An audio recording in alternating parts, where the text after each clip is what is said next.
Chandra Prabhu, Haribol. I'm not feature worthy, but thank you, bro. All right, Prabhu. Okay. I'll share as we're going through the songbook. We're almost to the very end of the songbook right now. I will turn. Chandra Prabhu.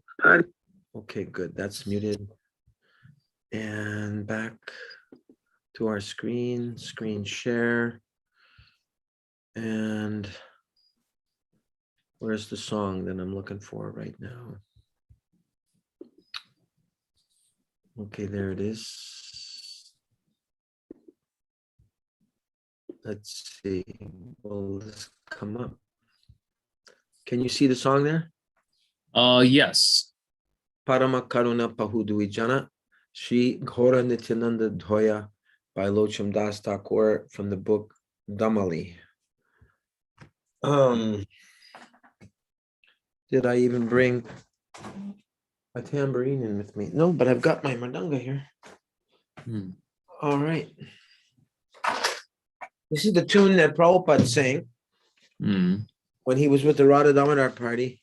He sang this bhajan for all the brahmacharis at the Atlanta temple. They had come to visit Prabhupada. And this is the tune he sang it in.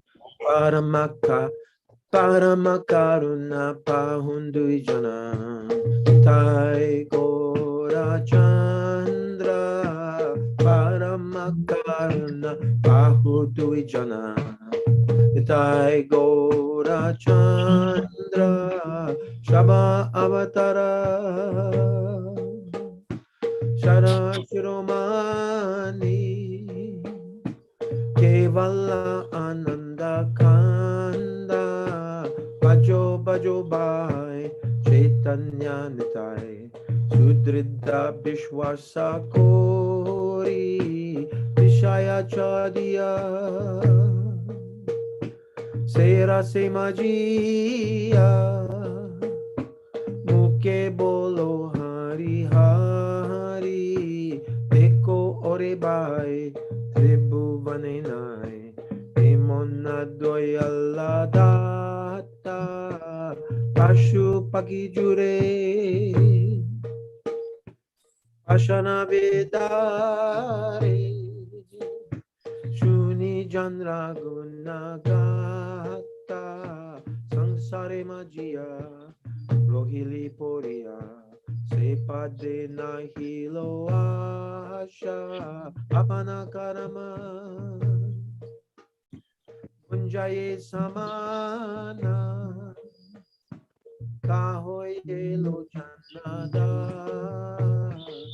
Parama Karuna Pahundujana Nitai Gaura Chandra Parama Karuna Pahundujana Nitai Gaura Chandra.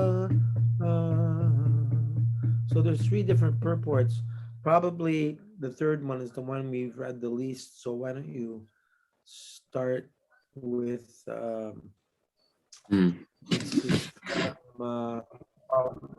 this is the actual the tune that we just sang. This is from Atlanta, 1975, February 28th. So we sang the same tune for this purport that went with it. So please, why don't you start? One paragraph or more? As you like. Okay. Pahu means Prabhu. The shortcut is Pahu. Prabhu, Lord, or Master. So these Prabhu, two Prabhus, Caitanya Mahaprabhu and Nityananda Prabhu. Caitanya Mahaprabhu is addressed as Mahaprabhu, Mahapurusha, and others, they are addressed as Prabhu. So these two Prabhus, Nityananda Prabhu and Caitanya Mahaprabhu, are very merciful. Parama Karuna. Parama Karuna means extremely merciful. Extremely merciful because Krishna is also merciful, but because he is the Supreme Personality of Godhead in his original feature. Caitanya Mahaprabhu is also Krishna, but he is acting as devotee. He is not acting as Krishna. He is acting as devotee of Krishna. Namo Mahavadanyaya Krishna Prema Pradayate Krishnaya Krishna Chaitanya Namane Gaura Tibishe Namaha. He is Krishna, but at present he has assumed the name of Krishna Chaitanya. Sarvabhauma Bhattacharya also appreciated Chaitanya Mahaprabhu. He made 100 verses about Chaitanya Mahaprabhu, but Chaitanya Mahaprabhu, just to teach us, he destroyed the slokas, saying, "Oh, it is too much praising me." So anyway, some of the shlokas were saved.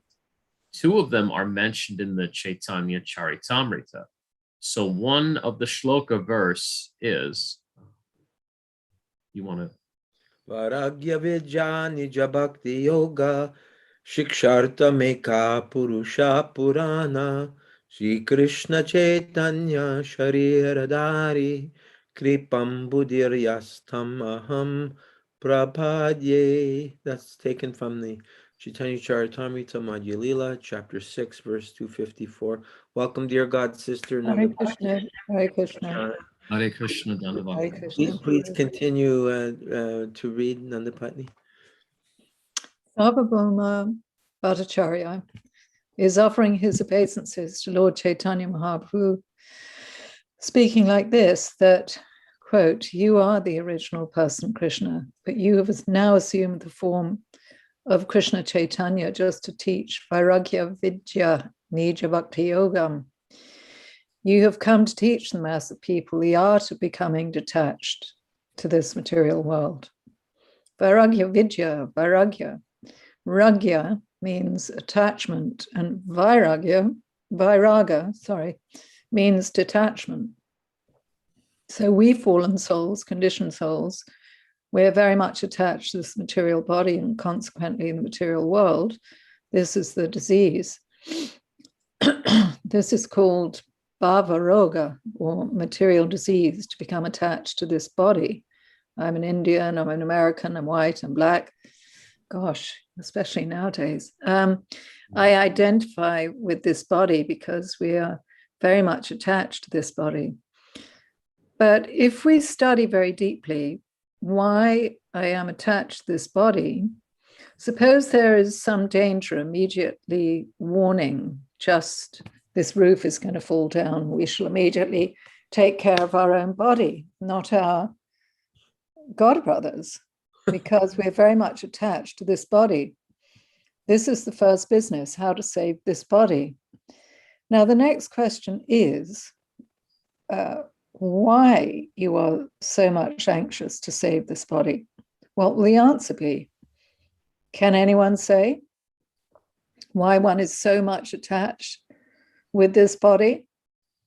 The answer is that because I, the real I am within this body, therefore I am anxious to save it. Then why you're anxious to save the soul, individual soul? The answer will be that because I am part and parcel of Krishna. So ultimately, we want to love Krishna, but because we are in a forgetful platform, then someone is trying to save his body. Someone is trying to save his bodily relationship. Therefore, in so many ways, we are implicated within this material atmosphere. So Sri Chaitanya Mahaprabhu came to teach us how to become detached to this material. This is Vairagya Vidya. Vidya means Vairagya Vidya. Vidya does not mean to become more and more attached to this material world. That is a Vidya, illusion, because I will not be able to save this body. This body will change. I will be annihilated, but still I am very much anxious for this body. This is called illusion or ignorance or avidya. So Chaitanya Mahaprabhu came to teach us Vairagya Vidya, how to become detached. He personally showed by his life example that. He has very learned scholar in Navadvip. His name was Nimai Pandit, and he was very influential also. He was so influential that simply by his calling, 100,000 people joined him to show a civil disobedience movement, disobeying the order of the magistrate that you cannot perform kirtan. So Caitanya Mahaprabhu organized immediately about 1 lakh of people and went to perform at the house of the magistrate. Wow, that's quite a kirtan party. Just snap of his fingers, 100,000. So Caitanya Mahaprabhu organized immediately about 1 lakh of people and went to perform at the house of the magistrate. The civil disobedience movement, perhaps you know that it was inaugurated by Gandhi, Mahatma Gandhi in India against the British government. But long before, 500 years before, Caitanya Mahaprabhu, he started this civil disobedience movement against the order of Kazi. So he was so popular.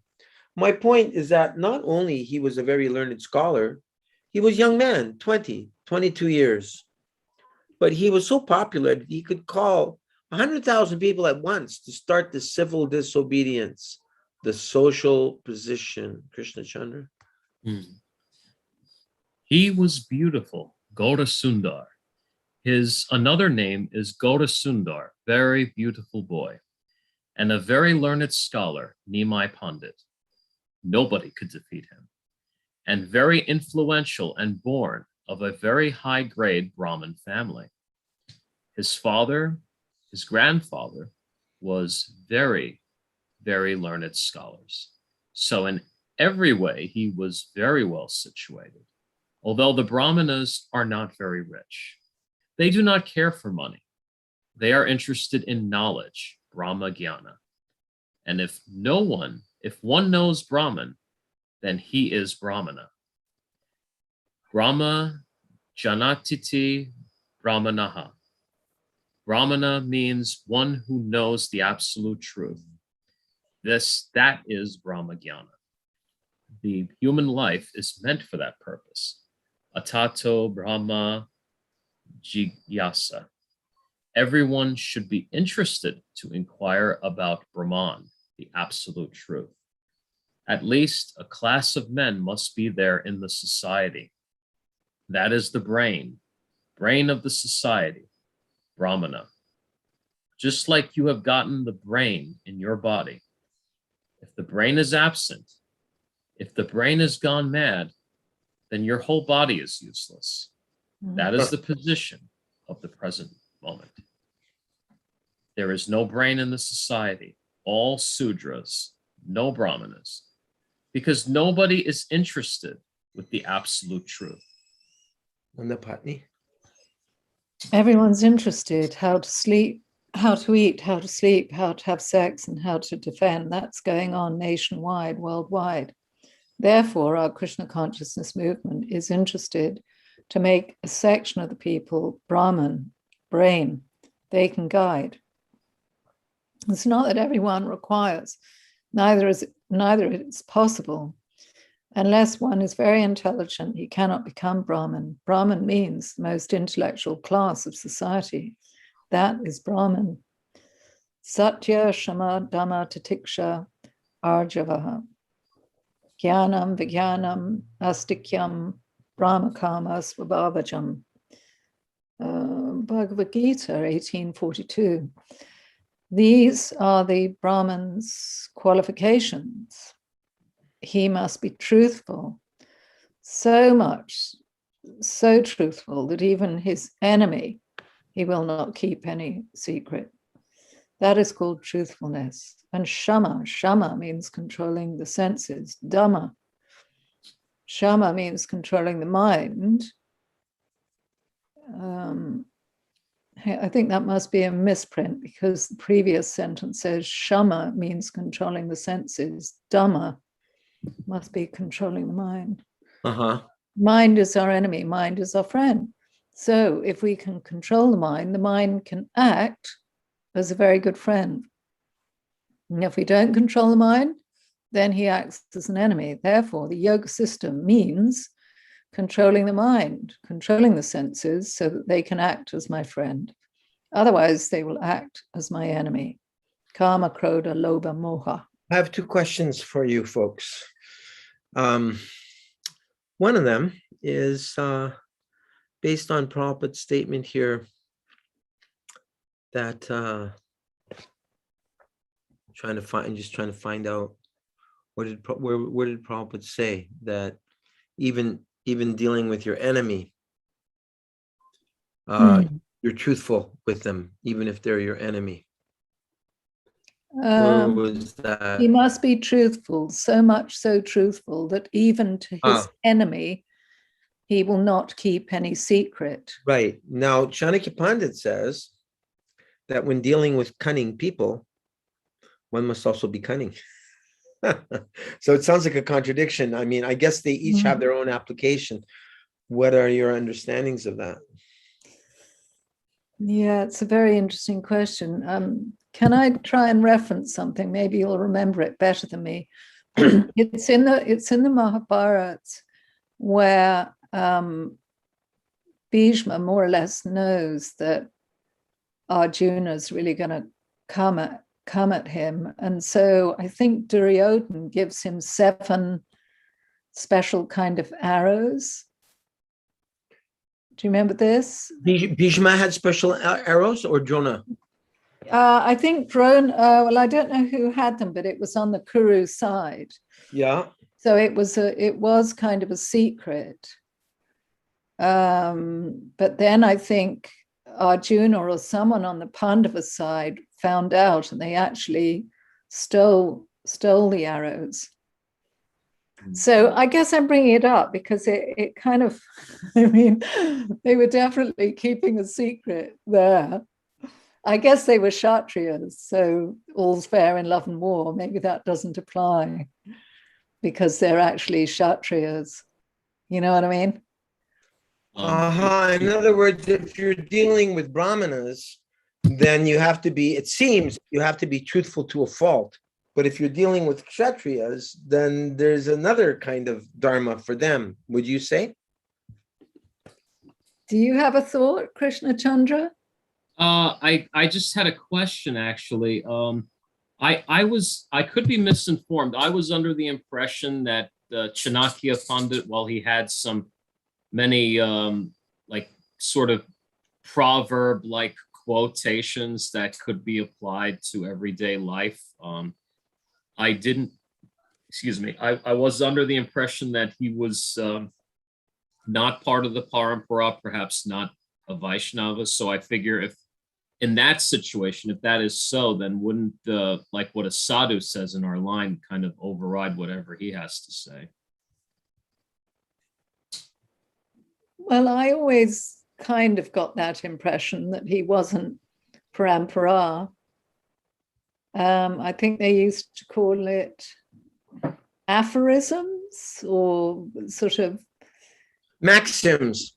Well, Maxims, yeah, not necessarily shastric edicts or anything. The principles called Niti Shastra, principles of morality. Oh, okay. Yeah. So, I mean, I don't know, I could branch out a little bit. Like there are some religions that they say that, well, you can tell lies if it's for your religion. They call it theocratic warfare, but I always found that a bit hypocritical. I actually prefer Prabhupada's words about, keeping truthful at all times. I feel like that's a much more attractive standpoint to take. And I think in the long run, it does give us credibility everywhere we go. So if the government comes knocking at your door and saying, we want you, you must let us in so that we can inject you with mRNA. I'm sorry. I would use whatever legal, whatever is legal within my, within my disposal, whatever I can do that's legal.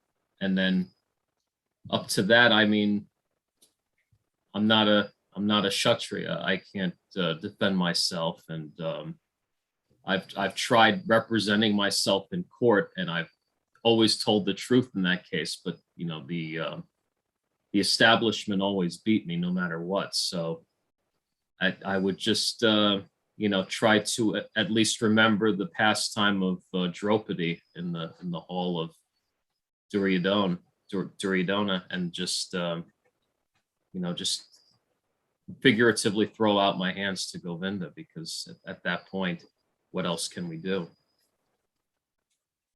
What about in the pastime where Krishna tells Yudhishthir, say that Ashwatthama is dead in order for the Kurus to stop the fight, but Yudhishthir Maharaj was so dharmic, he couldn't do it. And so then his feet touched the ground, and it appeared that he lost some of his Shakti, because he considered his principles of morality to be higher than Krishna's order, which from a certain perspective, one could say were immoral.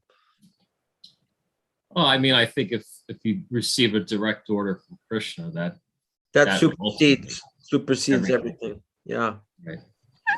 And even Krishna breaking his promise. Right. I mean, when you think about it, all the gopis, they're the same way. They would ultimately let Krishna override everything. They wouldn't. Otherwise, there wouldn't be a rasa dance, I suppose. Right. Were you thinking of Krishna jumping off the chariot with the broken wheel? Yeah. Mm-hmm. Was the broken wheel from Krishna's chariot? Was it from his Arjuna's chariot? Yeah. Mm-hmm. But that was all an intimate leela between him and Bhishma. It was all set up, to express the servitor rasa between Bhishma and Krishna. Yes. I believe Bhishma was pleased when Krishna. Yeah, he wanted that ras. Yes. Yeah, because he had actually fired arrows and wounded Krishna when those arrows are described, like Prabhupada was reading it last night. Prabhupada actually describes them as love bites. Right, gopis bites. Yeah, amazing. The rasa here. It's all leela. Mm-hmm.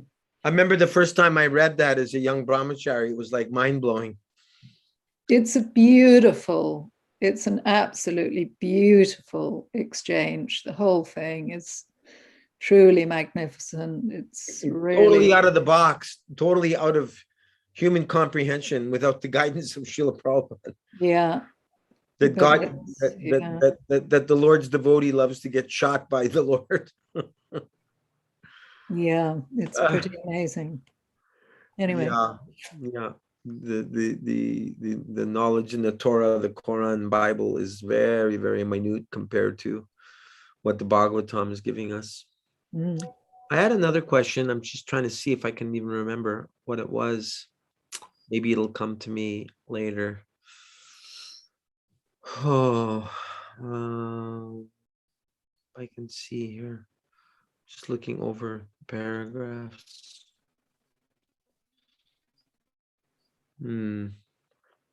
Okay, my turn then. So, or do you have one more to read? I can't remember another part. No, I think you can go. So there is necessity of a class of men who will act as the brain of the society. That is called Brahmana.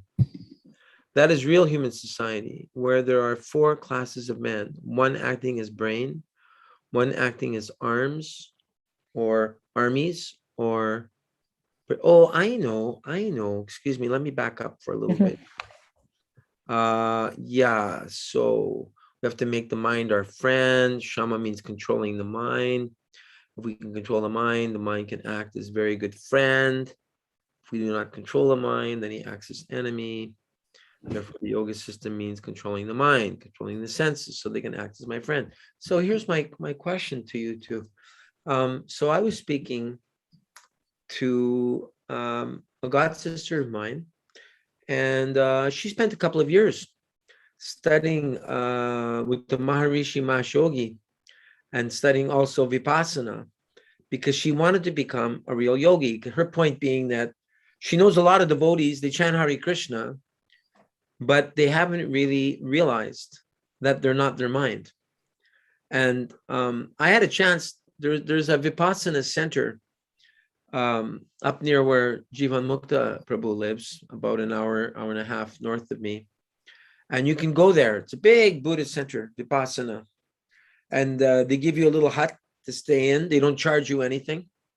You can't bring your japa beads with you. That's why I never did the program, because I'm thinking I have a not hard enough time just trying to get my rounds done every day. What to speak of Jai, I get to check into a program where I'm not allowed to chant any japa. Like that's not, that sounds dangerous. But her point to me was, and I'm not saying I necessarily agree, but I'm just, I'm just contemplating what she was saying. Her point being, just withdraw, take a few days, because she was saying at that center that she went to, people don't look at each other in the morning. I mean, it really sounds like real Buddhism, where there's no distraction. You just become like really aware of your thoughts. You become very, very mindful. You deliberate before anything or everything that you do. I think you sit at least an hour or two every day or more in just silent meditation. And, my tendency is to think, well, chanting Hare Krishna, it accomplishes all of that. But then I thought, nah, only if you're chanting, because her question is, well, if it accomplishes it all, then why do we see so many devotees that are still on big ego trips or struggling like crazy or even committing suicide? And, they've been chanting for so many years. And the answer I came up with is because we're not chanting properly. We're committing offenses against the holy name, beginning with inattentive chanting. And I thought of in the Ancha Lila, where the translation for the Shikshastika prayers is given, Ancha Lila 5. I know no one but Govinda Nam Namankari Bahuda Nijasharvachaktish. I only know Krishna. No, what? Excuse me, I'm mixing up 1 with 6. Oh my Lord, you have many names like Krishna and Govinda by which you expand yourself, and you've invested all of your potencies in those names. There are no hard and fast rules for chanting those holy names. But in this particular translation, Prabhupada says, but I am so unfortunate that due to my offenses against the holy name, I have no taste for chanting them.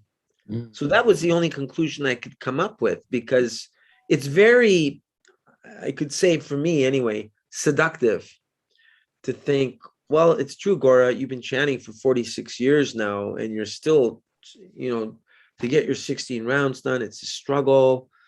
And you do it anyway, even if you don't want to do it. Yes, I get to do it. It's not that I have to do it. I get to chant. There's so many ways of looking at it. And I'm just wondering, is there a smidgen of truth in what she was saying? I have one godbrother. He passed away now. We have one godbrother. He came and lived with me for 3.5 months. And he told me that he, for a while, was, he was from England. He told me that he was struggling with an eating disorder. You would never know it to look at him, because he was very fit and he was like a gymnast.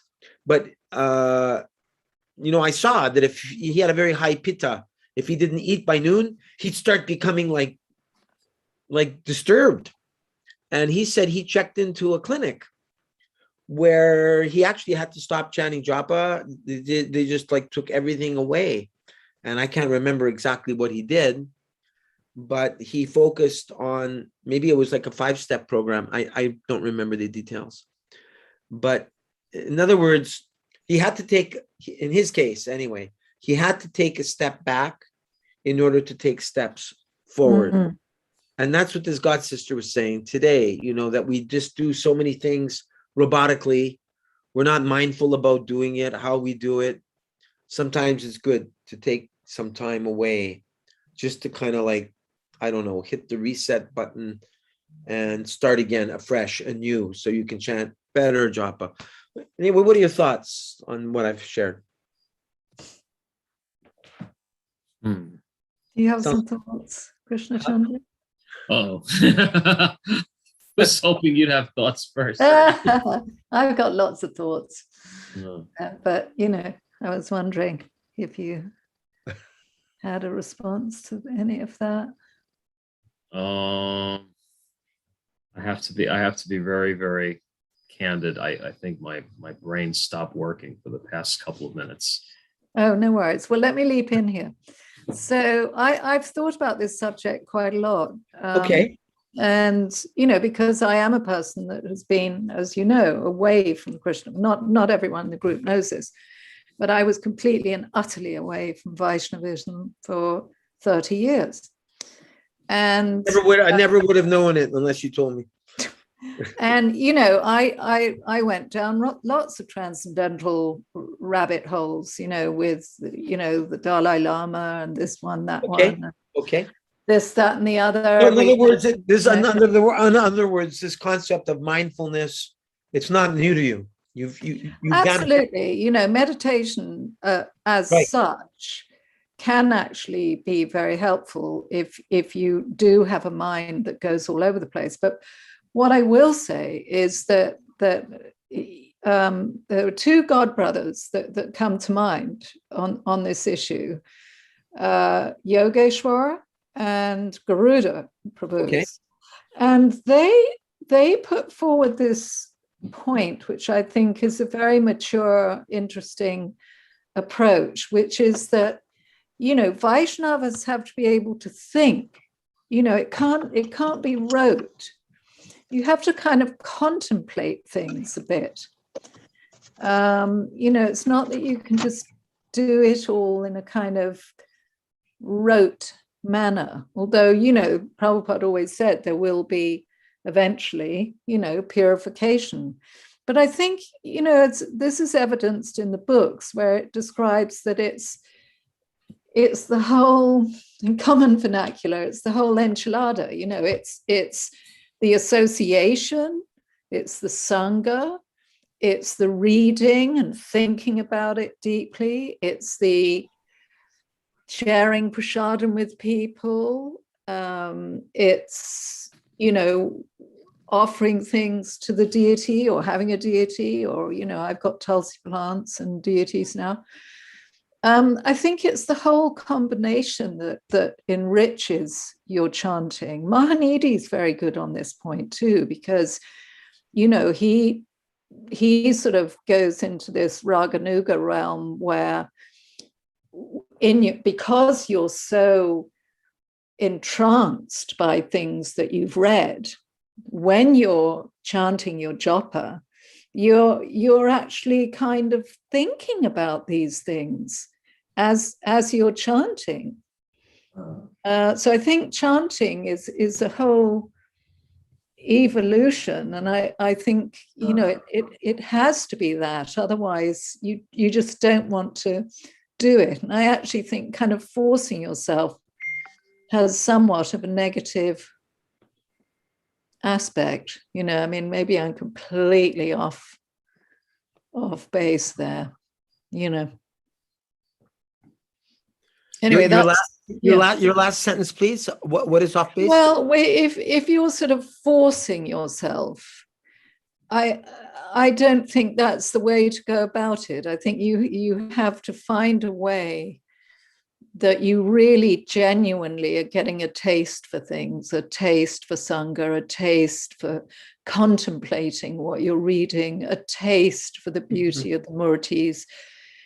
You know, I think you've got to, you know, get these tastes. Otherwise, it's, you know, it's very robotic, and I don't I've heard it said that we can pray to the Lord to get a taste. Yeah, for sure. But I think it come to my mind at this ripe old age, you know, I think it has to be this combination of elements that make it attractive.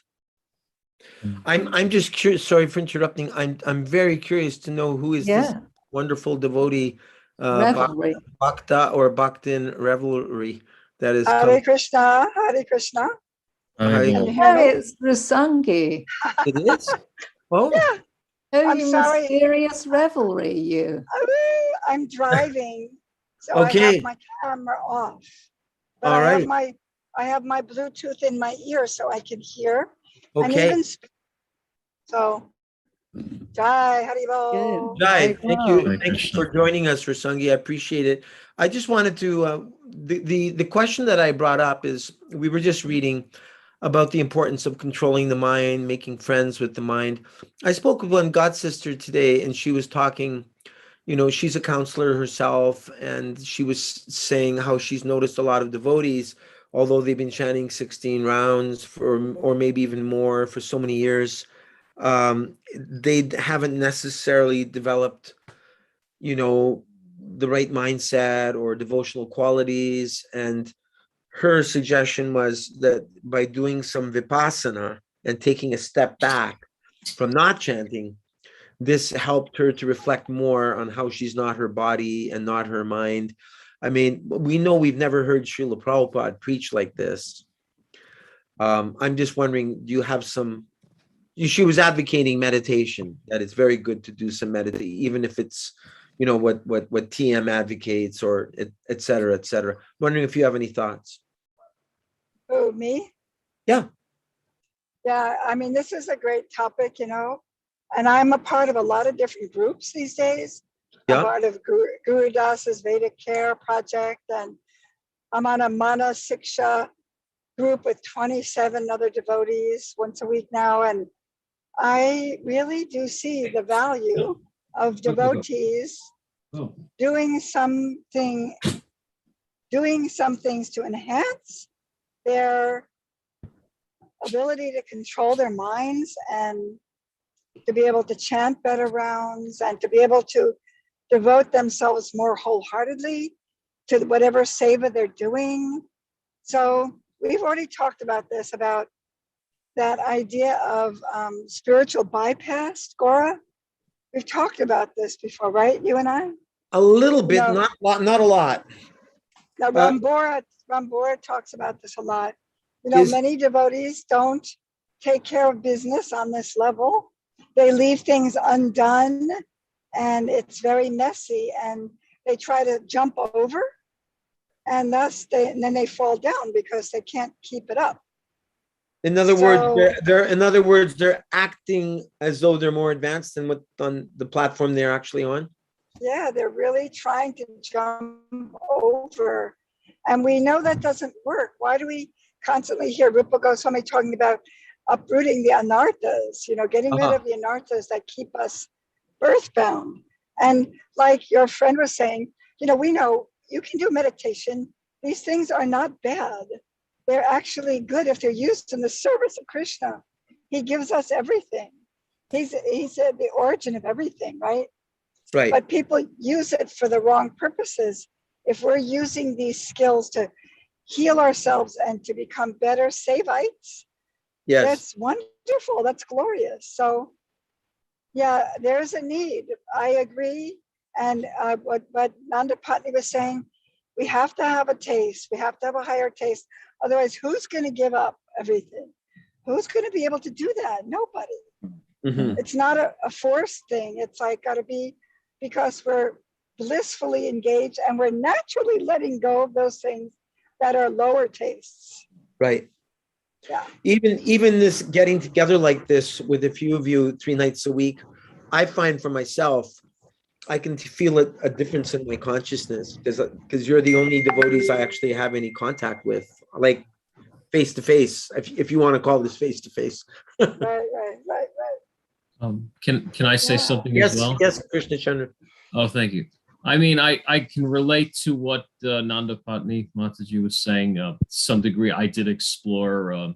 I went through a sort of a martial arts phase where I did traditional Japanese martial arts, and we did something called mukso, where we would sort of empty our mind. I mean, personally, it is a bit stimulating. Ultimately, I really like.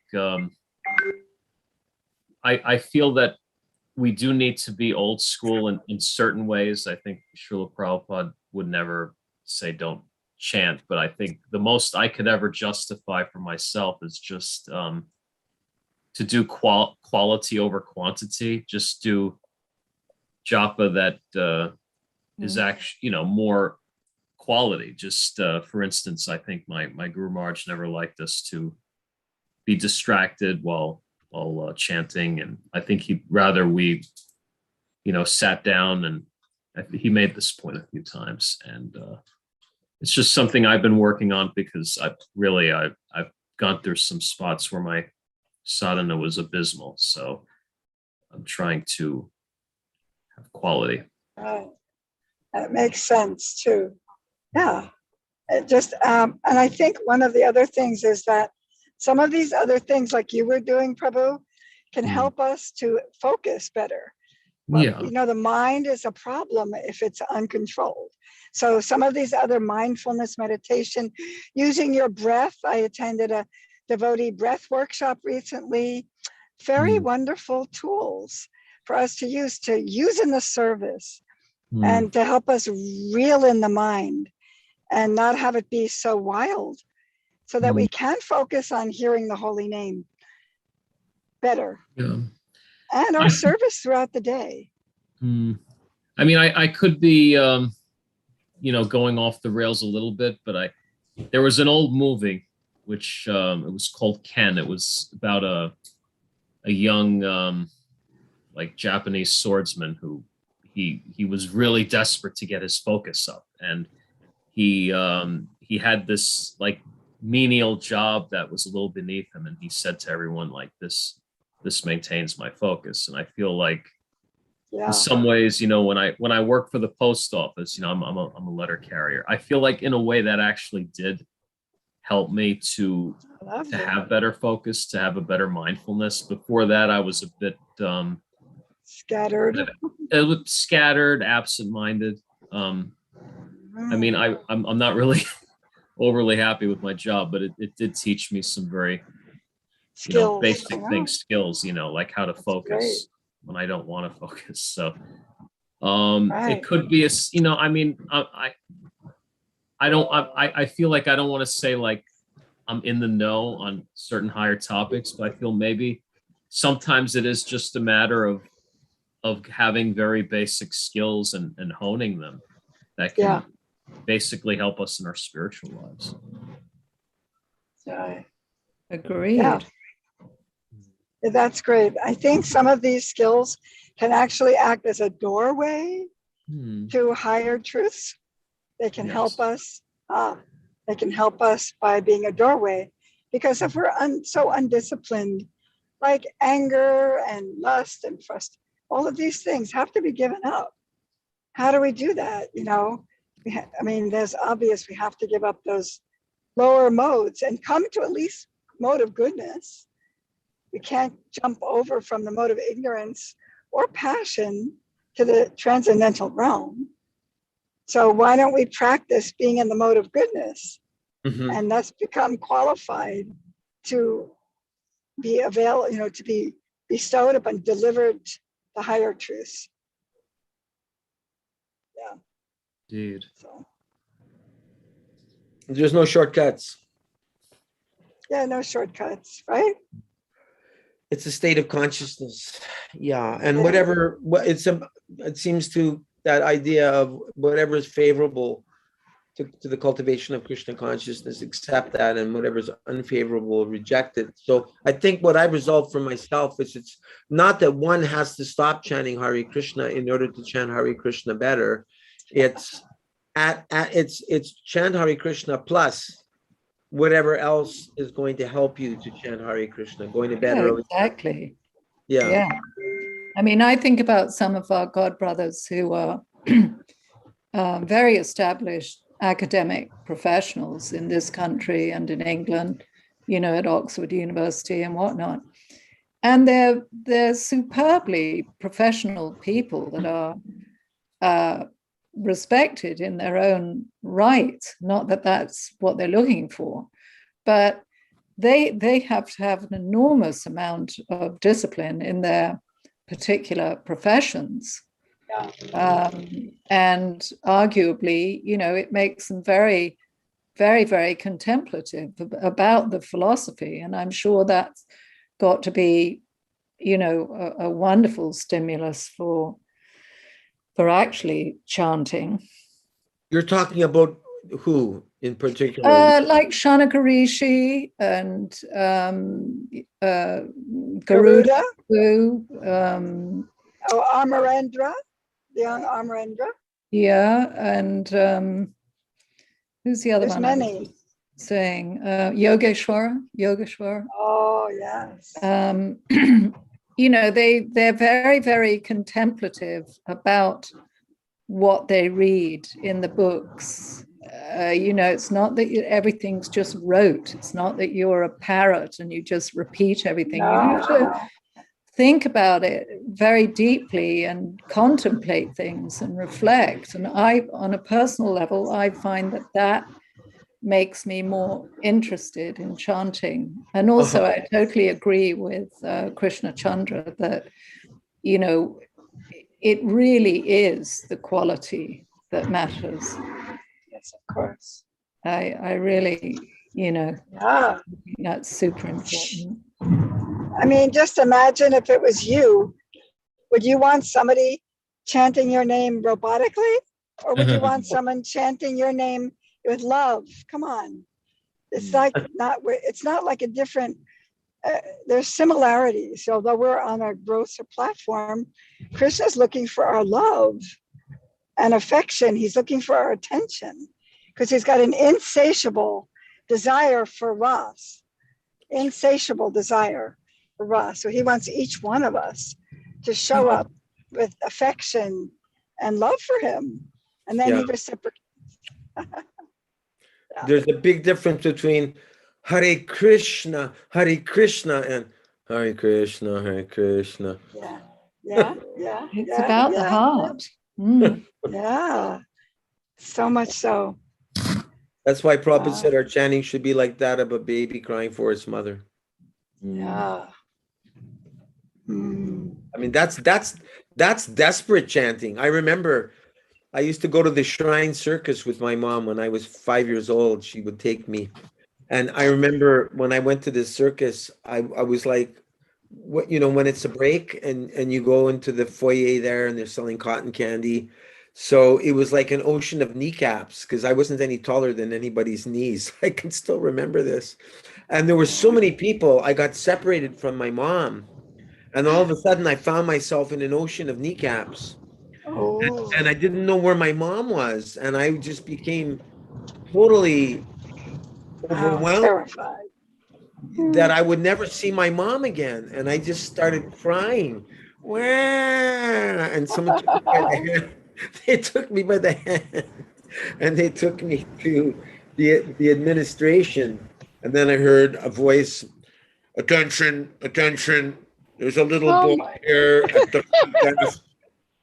If someone's lost their child, please come.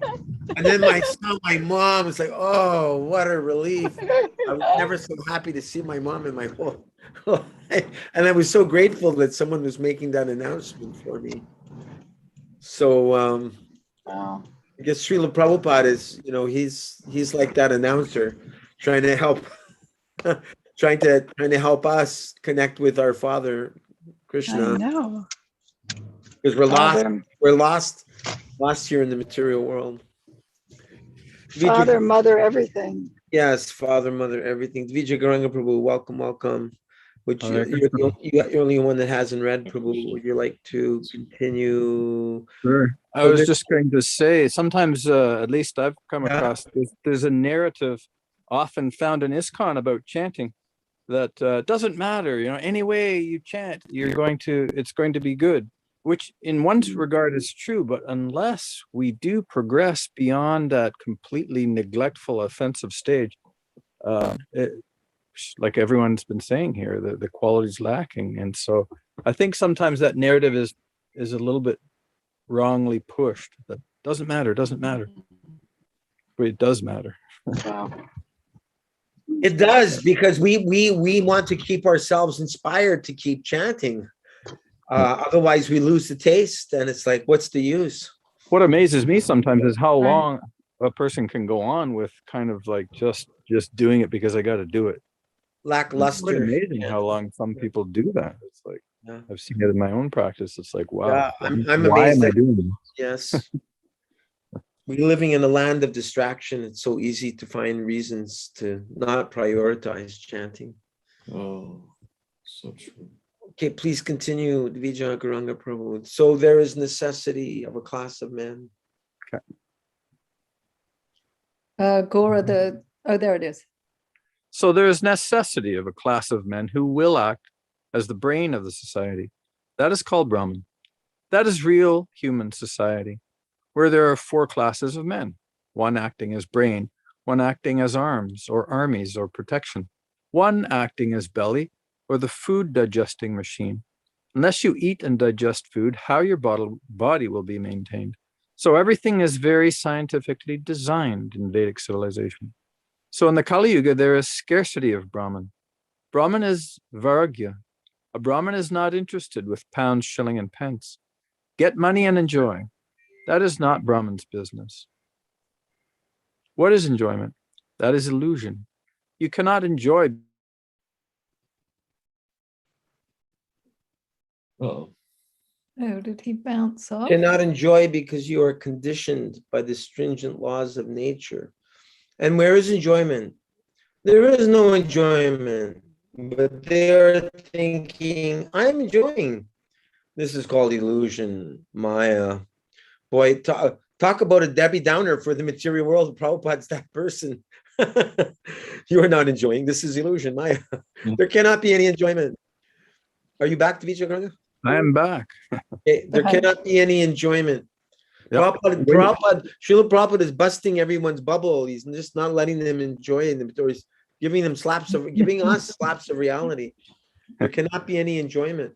Of course, he was doing it in the midst of those who are already getting it too. There is no enjoyment, but they are thinking I'm enjoying. This is called illusion, Maya. There cannot be any enjoyment. When you are not free, when you are conditioned under the stringent laws of, you do not like to die. You are forced to die. You must die. You cannot say, no, I will not die. No, that is not possible. So where is your freedom? But we are declaring, now we are independent. This is an illusion. Keep going. This is all illusion. Yeah, sorry, this is all illusion. Shall I continue? Yeah, go ahead. So Caitanya Mahaprabhu appeared to save us from all these illusions. That is Caitanya Mahaprabhu. Caitanya means living, not dead. If we have no spiritual consciousness, if we have not Krishna's consciousness, then we are dead. What is this body? This body is dead, alive or dead, so-called dead. It is already dead because it is matter. But because there is spirit soul, it is moving. The same example, the motor car. What is this? A lump of matter, some iron, some other metals, or some rubbers in combination. And so long the driver is there, it is moving. It is important so long as it is moving. And as soon as the movement stops, you throw it away. That is very good experience in your country. So many useless motor cars are heaped together.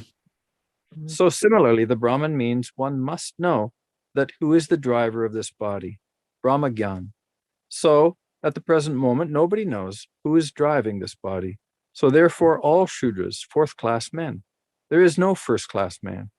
But in human society, there must be 4 classes of men, 1st class, 2nd class, 3rd class. 4th class also required for assisting the higher 3rd class. Everything is very nicely described in the Bhagavad Gita, and Bhagavad Gita was taught by Krishna himself. But people could not follow him, misunderstood him. Therefore, Krishna came as Krishna Caitanya. Apple TV. It says internal speakers. To teach personally the philosophy of Krishna. There's a whole bunch of interference there. I don't know what's going on. Oh, Baba Trini has arrived. Baba Trini has appeared. You're just in time. You're just in time to read for us, Baba Trini. Welcome. Oh, we didn't have any sound. Okay, We welcome. can hear you now. Haribol. Would you like to read, Baba Trini? Caitanya Mahaprabhu did not teach anything else. Okay. Caitanya Mahaprabhu did not teach anything else that was taught by Krishna. Just a second. Therefore, Sarvabhauma Bhattacharya said, Vairagya Vidya Nija Bhakti Yogam Shishartam Puranaha Purushaha. That Supreme Personality of Godhead, Vairagya Vidya Nija Bhakti Yogam Shikshartam Eka Purana Purushaha. Caitanya Charitamrita Maja 6.254. Sri Krishna Chaitanya Sharira Dari. Now you have assumed the form of Sri Krishna Chaitanya, but you are Krishna. That is also Rupa Goswami said. We have to follow the Mahajans, great personality authorities. Mahajano Yena Gata Sa Panta, CC Maja 17, 186. We cannot manufacture a way of life. We have to follow the footprints of Mahajan, great personalities. That is the way. Here at the present moment, everyone is speculating. What is the use of speculation? You are imperfect. Your senses are imperfect. Whatever you establish, because you have established by imperfect senses, they are all imperfect. Therefore, that's suffering. There is no solution. So speculative method will not help us. So Chaitanya Mahaprabhu's teaching is, it is not as he had manufactured something. He is also following. He quoted one verse from the prayers of Lord Brahma. Do you want me to read the prayer? You or in your Hari as you like. Oh, okay. You want to? Oh. Here. Gyane prasam udapasyam namanta eva jivanti sam mukaritam bhava divya vartam. Sorry, excuse me. Stane stita sruti gatam tanuvani manobdir ye prayaso jita jitopi asi taistrilokyam. This is a quotation from Srimad Bhagavatam in Brahma's prayer to Krishna. The purport is that you should give up this bad habit of speculation. Jnane prayasam. Prayasam means endeavor. Quote, I shall get this knowledge by speculating, unquote. This is called jnana prayasam, endeavoring uselessly for knowledge. So udapasya, you give it up. Jnane prayasam udapasya namanta. Just become submissive. Don't think yourself that you are very learned, because if the senses are imperfect, how you can be learned? Whatever you see that is imperfect. That is imperfect. Just like we see every day the sun, these eyes, what we see is just like a disc. Is it a disc? It is 1,400 times bigger than this earth. So what is the value of our seeing? You cannot see what is behind the wall. Still, you are proud of seeing. Can you show me? Can you show me God? And what part you have got to see? That he does not consider. He thinks, I have got seeing power. Similarly, you study every sense. They are all imperfect, blunt. So any knowledge you acquire, but gymnastic of the senses useless. This is Caitanya Mahaprabhu's teaching.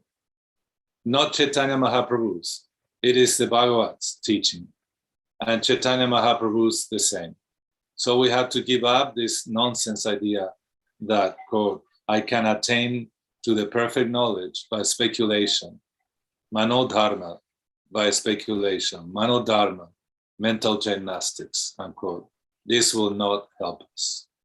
So jnane prayasam udapasya eva. Just become submissive. And where to submit? You must submit to a perfect person. Otherwise, why should you submit? Tad viganartam sagurum eva abhigachet. Mukunda Upanishad 1-12. Samikpani shrotriyam brahmanishtam. So Bhagavan Krishna also says, Tadvini pranipatina pariprashnena sevaya upadikshanti tadgyanam Jnanina Tattvadarshinaha.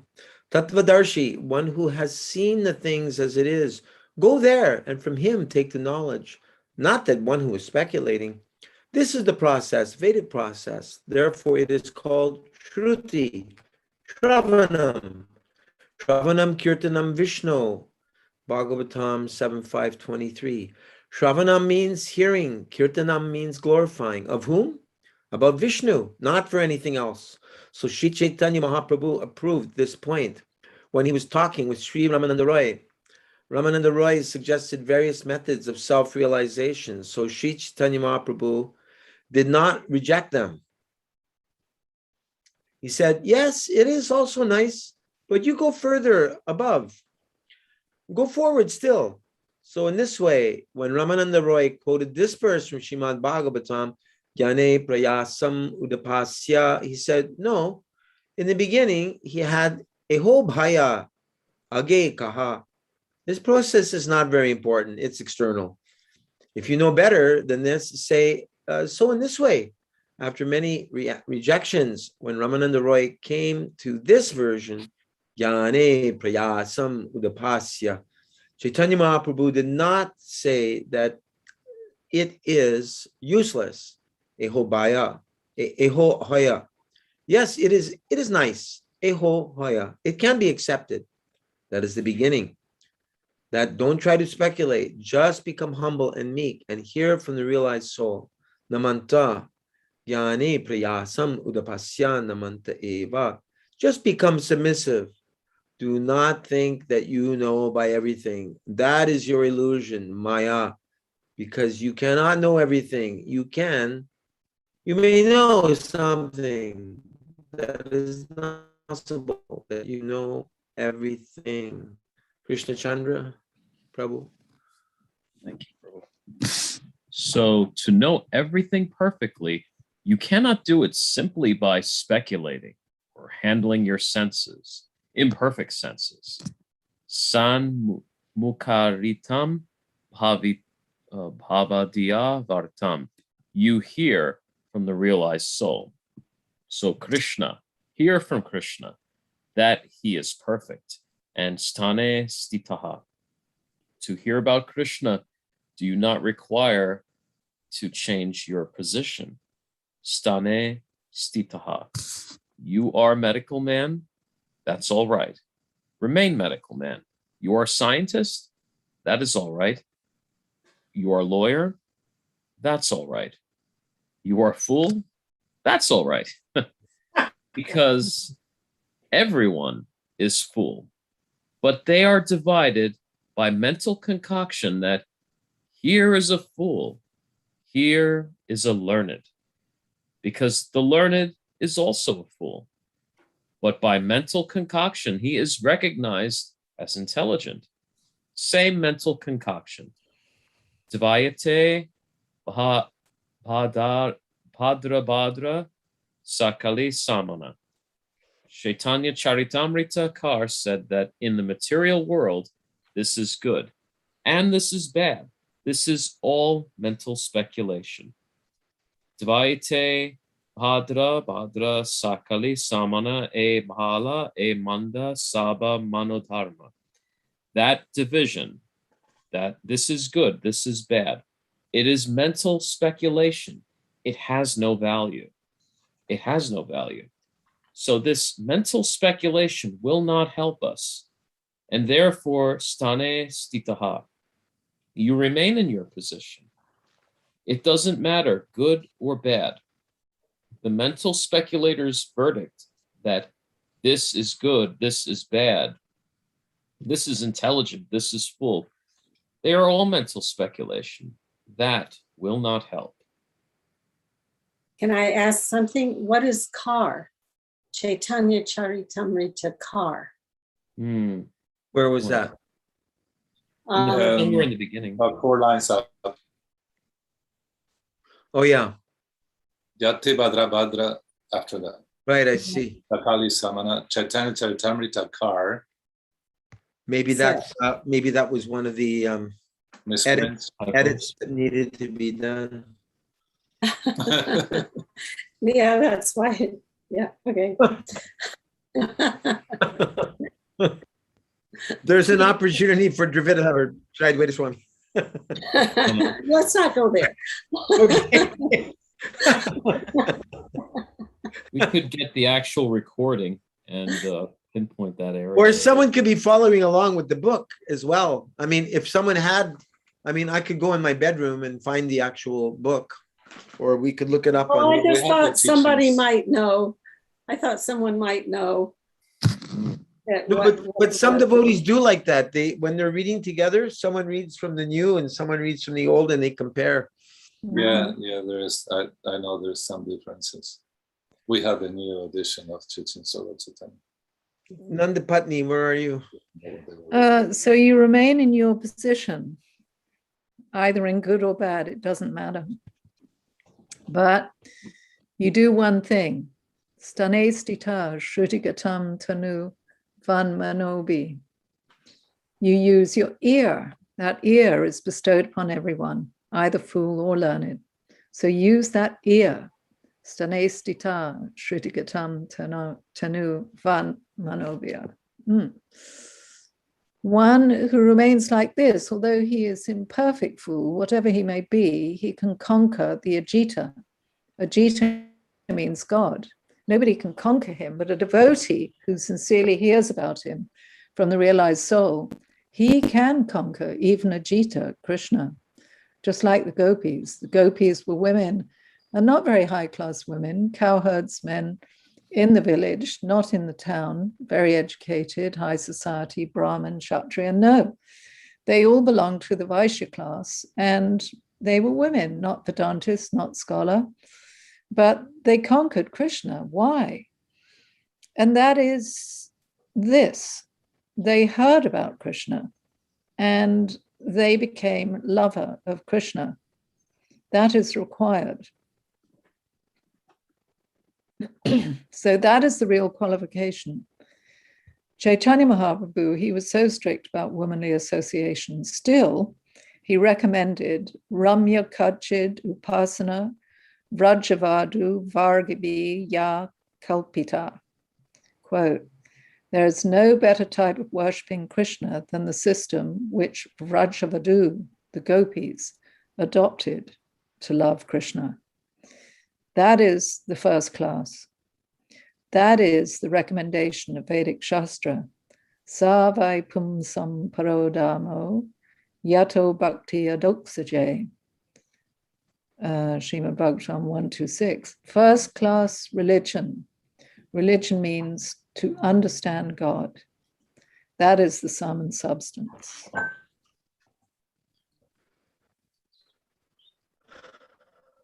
Vijagaranga Prabhu, the process.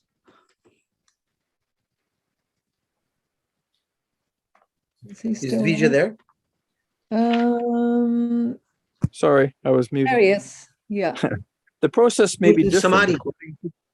according to country. Man, not so lucky. Just like we worship the deity in the temple, this is also bhakti. And the Christians go to church and offer prayers to God. That is also bhakti. That is also bhakti. 9 items of bhakti. Shravanam, Kirtanam, Vishnu, Smaranam, Padasevanam, Archanam, Vandanam, Dasyam. Srimad Bhagavatam 7.5.23. Shravanam, Kirtanam, Vishnu, Smaranam, Padasevanam, Archanam, Vandanam. Vandanam is offering prayer. So they go to the church or go to the mosque. They offer prayers to the Supreme. That is also bhakti. So there is no question of what type of religion you are following. That doesn't matter. You follow anything, whatever suits you, but the result should be that you worship with the result. The result is how to love God. That should be the result. If you have come to that platform, how to love God, mad after God, as Chaitanya Mahaprabhu, Yugaitem nameshena chakshusha pravarshaitam shanyayatam jagat sarvam govinda virahename. Govinda Virahena, being separated from Govindam, God, my life is vacant. This is required. It doesn't matter whether you follow Christianity or Hinduism or Muslimism, whether you are feeling vacancy, everything vacant without Krishna, without God. That is the test. Yugaitam nimeshena, every moment. Because one who is feeling separation from the Lord, he is feeling also, when I shall see him. So this anxiety, Chaitanya Mahaprabhu, Yugaitam nimeshena, a moment is seeming to me like a millennium, hundreds and millions of years separation.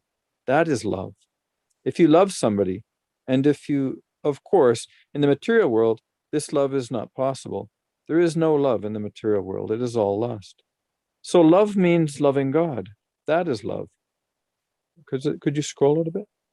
Yeah, I'm still trying to find what Baba Trini was looking for, and it seems like huge edits, like beyond my comprehension, but she doesn't want me to go there, so I won't mention. She asked a question, and then she says, let's not go there. Well, that's all right. Okay. So the Chaitanya Mahaprabhu is teaching this. Yugaitam nimeshena, chakshusha pravrashayatam. I am feeling one moment as a millennium being separated from Krishna. And the torrents of tears are coming just like torrents of rain. And shunyayatam jagat sarvam. And the whole world is seeming to me vacant. Govinda virahename, being separated from Govinda. This is love. So it doesn't matter what religious system you're following, but the result should be this, that you should be mad after God. That is the test. Savai pung samparo. This is first-class religion. Yato bhakti adhokshaje, to love. Bhakti means love, service, rendering service. Adhokshaje. Adhokshaje means beyond the speculation of mind, mental exercise, bodily exercise. Adhokshaja. Adakrita akshaja jnanam. You know what? Excuse me. Boy, am I ever spaced out. This is the rest of the purport for Parama Karuna that we were singing earlier in the evening that we never finished. And I clicked on to that instead of the rest of, because no wonder I couldn't find it. I've got a 1988 edition of Teachings of Lord Caitanya, and I couldn't find like entire paragraphs. I thought, wow, that was some serious editing that they did. And I was in a different book. Oh, duh. I apologize to everybody. Okay, so does anyone remember where we left off? Did we read spiritual sexes of two kinds? Does anyone remember reading that? I think we did. So it's probably safe to start at Ramananda Rai. Okay. We want to do it. Oh, we were off the mic. No, my mic's not moving. Now I tune in. Oh, okay. I was wondering what happened to Nitya Maheshwari, and we became friends. I don't know if you can see. Right there, there's a devotee. Oh yeah, in Pakistan, with Pakistan, giving them the 125th anniversary. That's her brother, Ram Saka. Yeah, so I sent her. She was, as I said, that's the most wonderful news. I think Srila Prabhupada will be so proud of the service you've done, you rendered preaching. I mean, all of you. Certainly, you've been busy. Lol.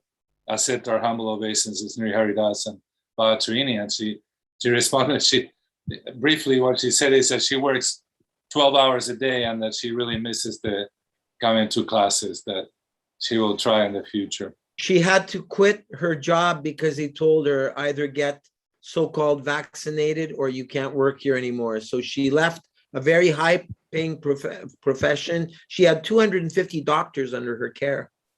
She left that because she has so much integrity. And she went to work for a company that, like, the company she was with was like number 3 or 4 in Pakistan in terms of influence. And she's like took to a company that's like number 30 or something. But she's been giving much, much bigger responsibilities to bring that company up. So she's kind of overwhelmed. And behind that picture, well, yeah, her family is struggling there. They're doing so much, but some of Ram Saka's godbrothers, disciples of Gopal Krishna Maharaj, they kind of pushed him out of even though he's doing everything, they took over his position. And when it was Gopal Krishna Maharaj's recent Vyasa Puja, they didn't even mention his efforts. So So a lot of politics going on for them there, but they're pushing through. That makes it more glorious. yeah, that's why I had to extend my Thank you. Thank you. Mhm. and her for such a difficult environment and circumstance. We thought we had it bad in Argentina, but I mean, at the beginning, it was very difficult. The Catholic Church I had no idea how much power they do have.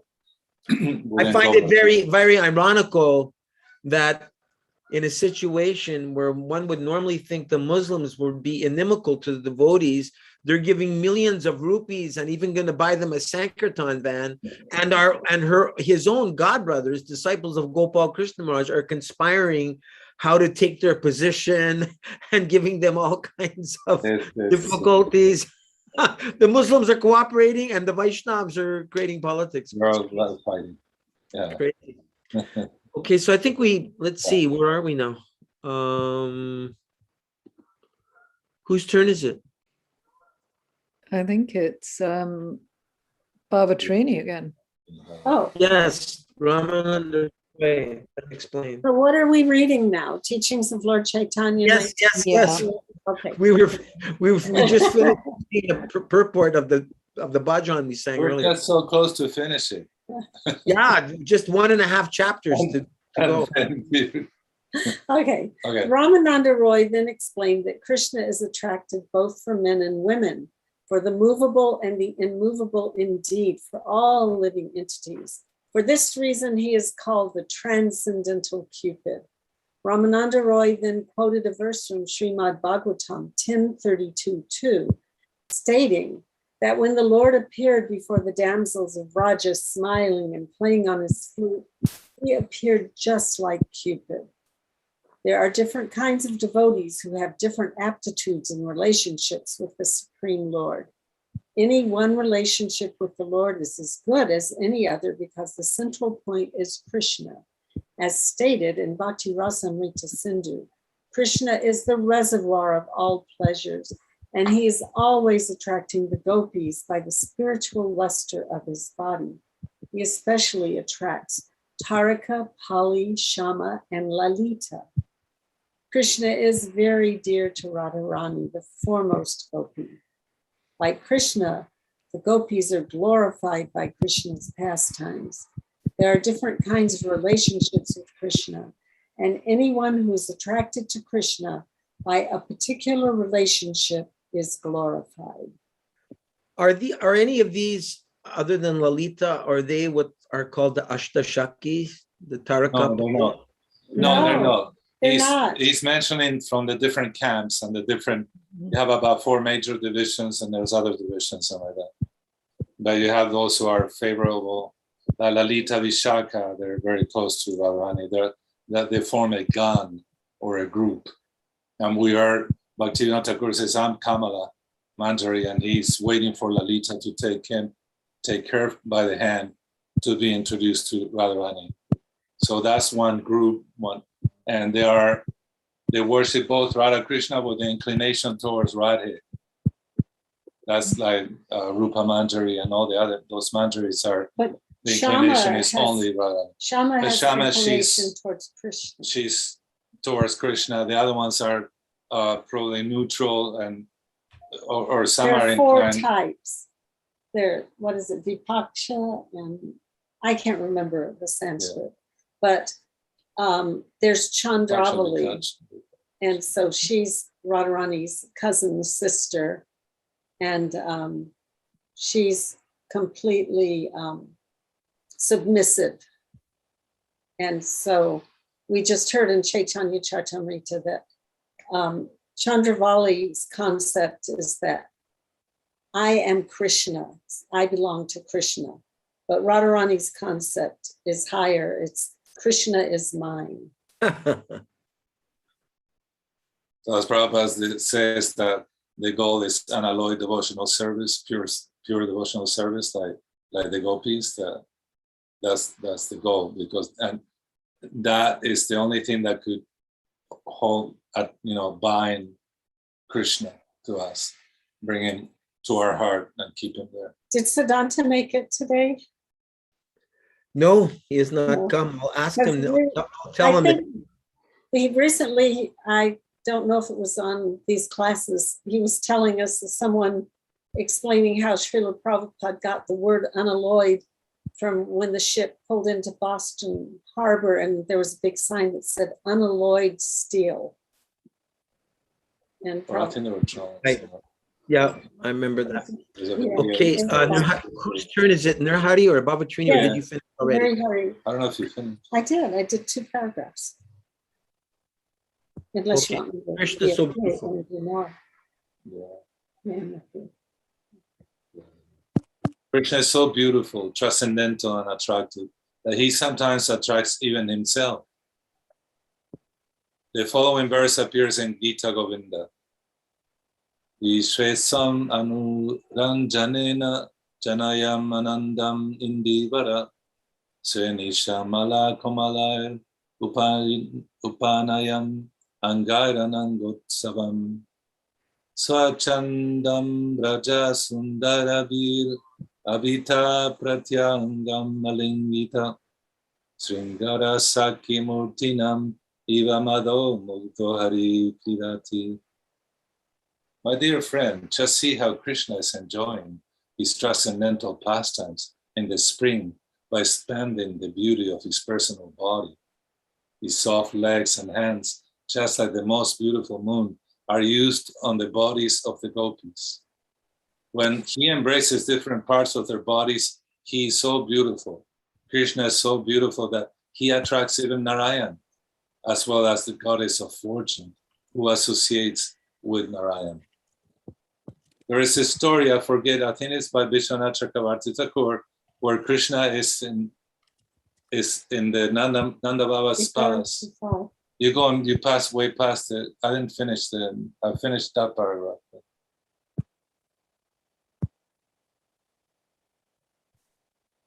You know, he said he's attracted to himself. Yeah. Okay, there is a column of an emerald, pure emerald color, emerald column in the palace, and he's a little boy. And he goes, he sees his image, and he thinks another boy, and he's so attracted. He wants to embrace that other boy. And there are several things that would translate in him developing the desire to appear with the mood of Radhe. The internal reasons of that. Okay, I'll continue to read. I think there was another. We're almost done for tonight. Okay. But go ahead, finish. Yeah, this according to, and this is teachings of Lord Caitanya. You could say that this is pretty advanced, so we're getting into what we're reading. Yeah. And for some God brothers I heard yesterday, anyhow. Where were you? What was the last line? It's the new paragraph now. Srimad Bhagavatam. Okay. In Srimad Bhagavatam 10:89-58, the Bhuma Purusha Mahavishnu told Krishna, quote, "My dear Krishna and Arjuna, I have taken the Brahmana's son just to see you." Unquote. Arjuna attempted to save some youth who had died untimely at Dwarka, and when he failed to save them, Krishna took him to the Bhuma Purusha,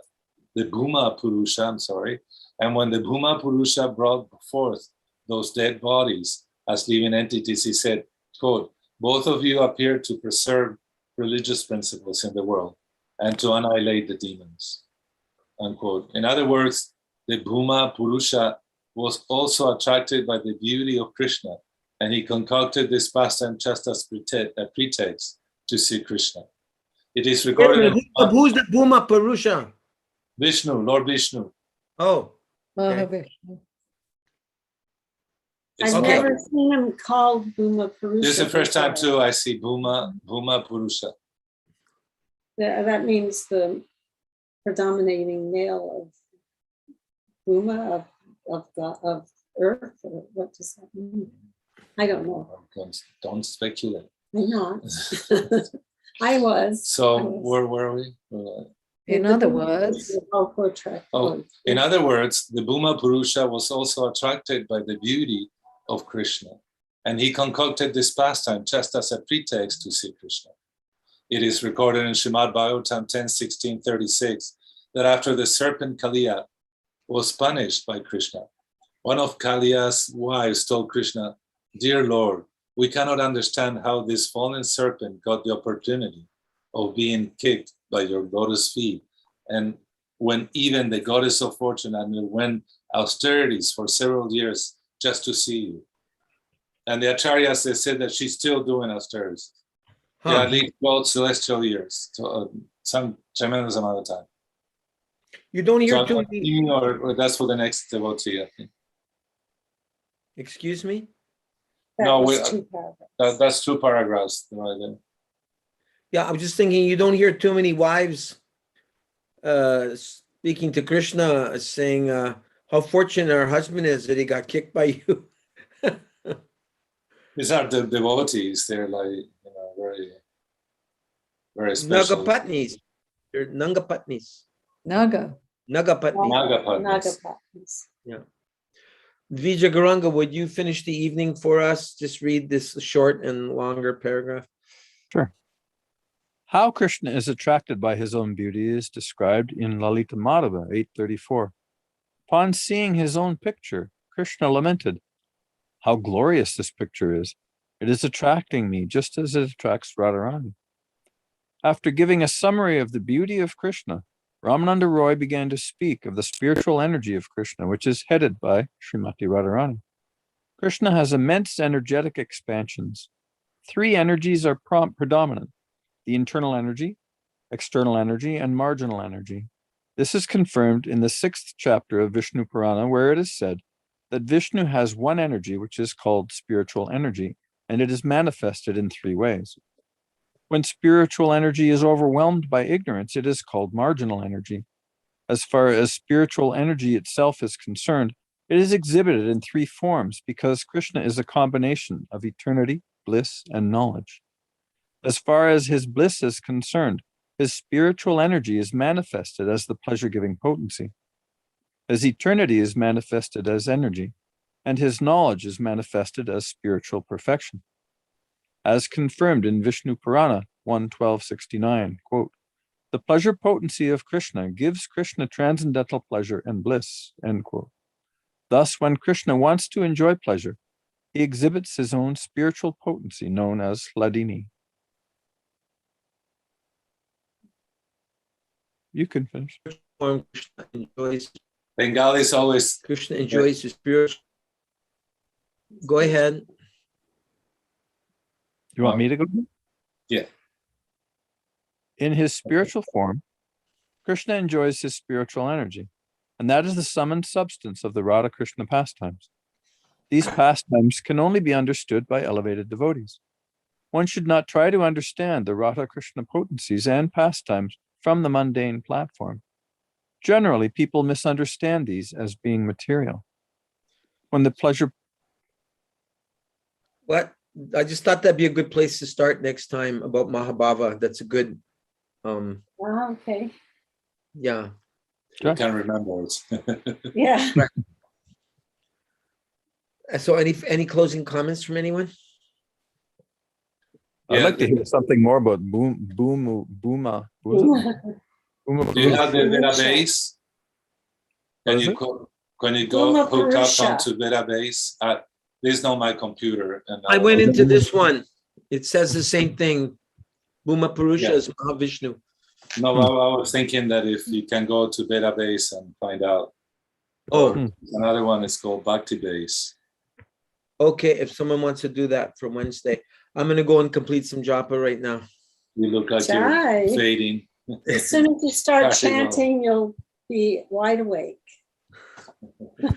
One god sister I was speaking to today was Nagari. Do you know? Did you know her, Bhavatrini? She was with the road show with Vishnu Jan Swami.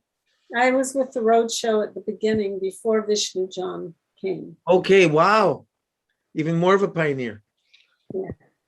Yeah, with her money they bought the buses.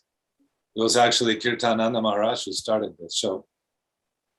Wow. And with Mangalananda. And Mangalananda. And then Bhatrini got it, and inheritance a car I got a Cadillac, and that Prabhupada wanted it in India. Actually, we found the letters years later. so, Prabhupada wanted you to send a Cadillac to India? yes, Yeah. I didn't know until I read the letter later. I was working with Kirtananda.